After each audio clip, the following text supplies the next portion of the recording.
نن د 400 ډیپټي کمشنر دفتر مخې ته د وکیلانو اتحادیې په درزونو وکیلانو احتجاجي مظاهره کړې ده او په دا کې خپل غوښتنې کړې دي چرته چې ورته ځلې انتظامی دغه ستونزو د حل کولو باور ورکړی دی د احتجاجي مظاهرې وروسته دلبر رادیو سره په خبرو کې د ډسټریکټ بار اسوسییشن صدر مجيب الرحمن خان ډوکټ ویل چې د دوی غوښتنې منلې شوې دي چې په هغه کې د ریوینیو کورټس کې د مقدمو اورولو ولست اساني ورکولو. نن زمونږه چې احتجاجي درنه و د ډیپټي کمشنر صاحب د دفتر مخ کې او زموږ بنیادی مسله چې کومه د 400 عوامو ته ډېر لوی تکلیف وو زموږ ریوینیو کورټس په 300 کې تقسیم دي یو په زړو کچرو کې د ای ډي سی عدالت الته لګي یو چې دینو د سابقه ضلعي ناظم او دغه سی وسره زموږ په پریمیسز کې دنه په جوډیشل کمپلیکس نو په 3 زینو کې د ریوینیو کورټ تقسیم پبلک هم ډېر لوی تکلیف وکړو ته مردان رو ډېر مصروف هم دي نو عمده مطالبه وکړه چې د خدای د پاره تاسو دا افسران التولېږي چې په عدالت کې دنه ناشتي نو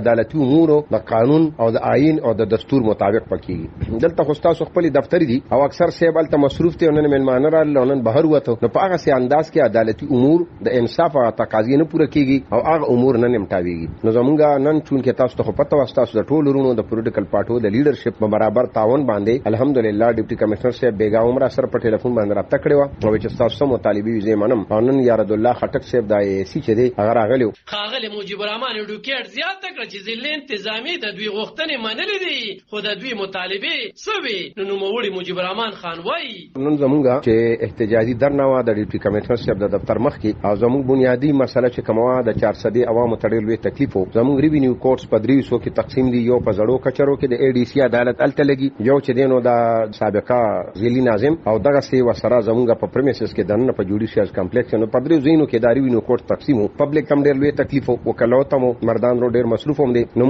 عمده مطالبه وکړه چې د خدای د پاره تاسو دا افسران التولېږي چې په عدالت کې دنه ناشتي نو